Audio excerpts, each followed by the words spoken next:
So నాకు మనస్ఫూర్తిగా ఈ స్టార్ కాస్టింగ్ ఒకటి అంటే ఆ చిత్ర పరిశ్రమ మీద ఎందుకు ఇంత గౌరవం అంటే మనందరం కులాల మీద, మతాల మీద, ప్రాంతాల మీద, భాషల మీద కొట్టుకుంటూ ఉంటాం.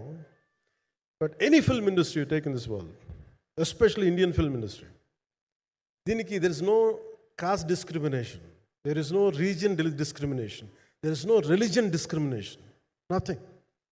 It's purely your creative potentiality, purely your creative ability.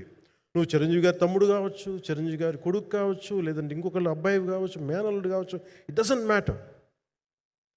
నీకు టాలెంట్ లేకపోతే నువ్వు నిలబడలేవు, నీకు సత్తా లేకపోతే నువ్వు ఇక్కడ ఉండలేవు. అది నా కొడుకైనా సరే. ఇట్ ఆల్ డిపెండ్స్ నీకు ఎంత టెనాసిటీ ఉంది, ఎంత పర్సీవరెన్స్ ఉంది, ఎంత నిలబెట్టుకోగలవు, ఎంత నిలదొక్కుకోగలవు, ప్రతికూలతలు ఎంత బలంగా నిలబడగలవు.